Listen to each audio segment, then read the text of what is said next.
Saya akan menceritakan tentang pengalaman teman saya yang selalu diteror di perjalanan. Dimulai dari kisah Holil yang ngekos di salah satu kosan di Jakarta. Dia ngekos dengan istrinya yang bernama Liha. Liha sejak kecil memang sering melihat makhluk gaib sampai sekarang. Banyak yang berasumsi bahwa Liha mendapatkan titisan dari nenek moyangnya. Sebelum Holil kerja di salah satu vendor bengkel motor yang ada di Jawa Tengah. Tetapi dengan alasan tertentu Holil menerima tawaran pekerjaan dari temannya yang ada di Jakarta. Singkat cerita, Holil dan Liha segera pergi ke stasiun. Mereka akan berangkat jam 2 siang. "Lih, semuanya sudah masuk koper?" kataku. "Iya mas, ini masih bingung mana saja yang harus dibawa lagi." "Bawa secukupnya saja," jawab Holil sembari mengikat tali sepatu.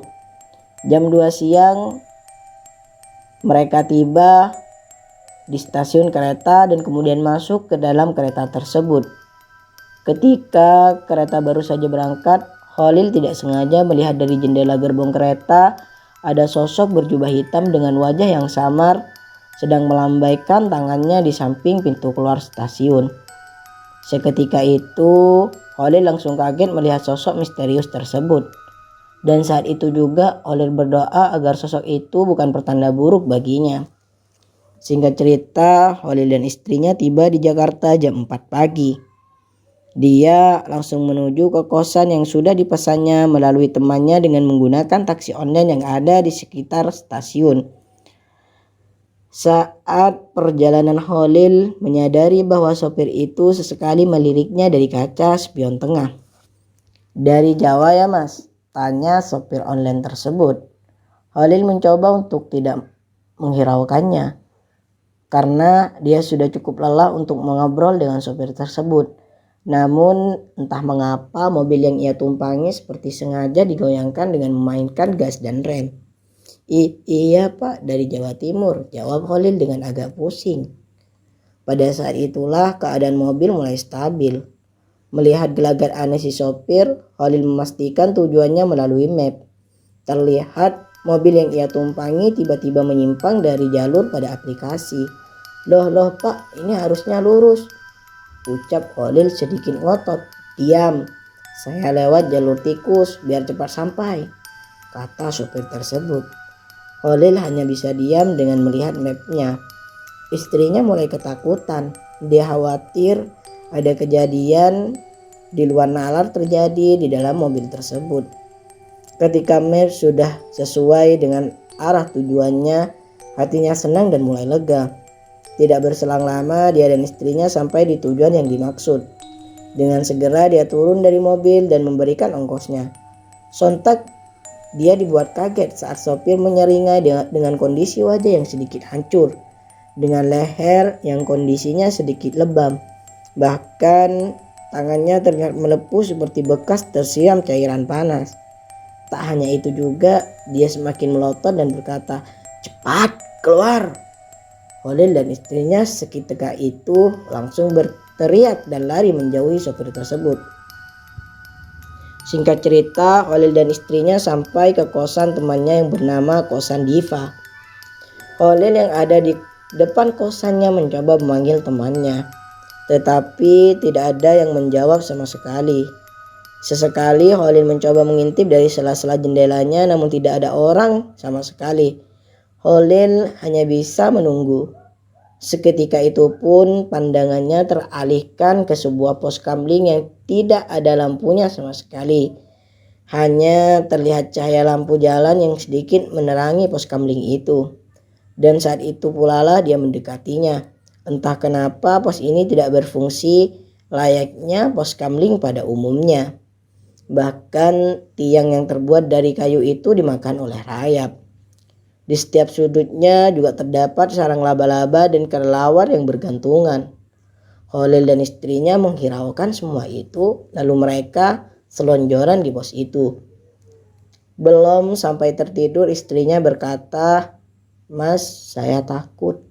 Holil mencoba membujuknya jika semuanya akan baik-baik saja.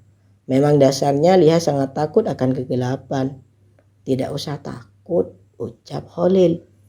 Tidak berselang lama, istri Khalil berteriak kaget. Dia berkata kalau ada sesuatu yang merayap di kakinya. Saat itulah Khalil mencoba menyalakan lampu HP-nya untuk memastikan apa yang ada di sana. Terlihat kelabang merayap ke sana kemari. Ketika dia menyorotkan lampu HP-nya ke atas pos, dia dibuat kaget oleh puluhan kelabang yang lain yang merayap turun mendekatinya.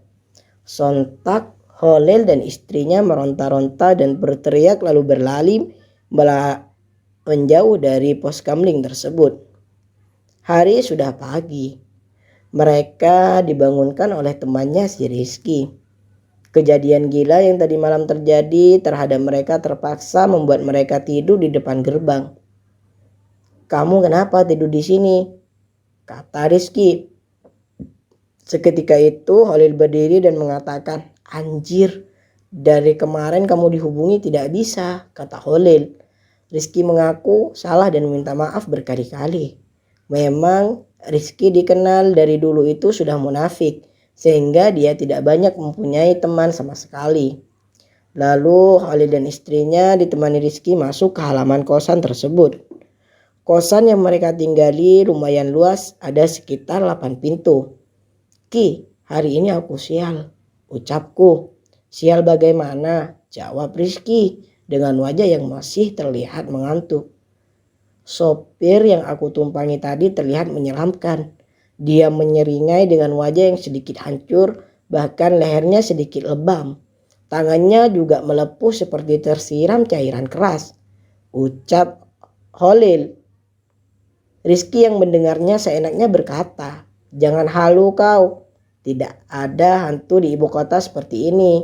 Mungkin fisiknya seperti itu. Dia memilih pekerjaan sopir taksi online saat malam hari saja." Khalil hanya bisa menganggukkan kepalanya karena perkataan Rizky cukup masuk akal. "Satu lagi, saat kamu susah dihubungi, aku istirahat sejenak di pos kamling ujung. Di sana suasananya sedikit mencengangkan. Ditambah banyak hewan kelabang di mana-mana," ucap Khalil. "Di mana ada pos kamling?" 2 tahun yang lalu di sini sudah tidak ada pos kamling," ucap Rizky tegas. Dan seperti itulah kisah perjalanan Khalil dan istrinya yang selalu dihantui oleh beberapa sosok yang menyeramkan.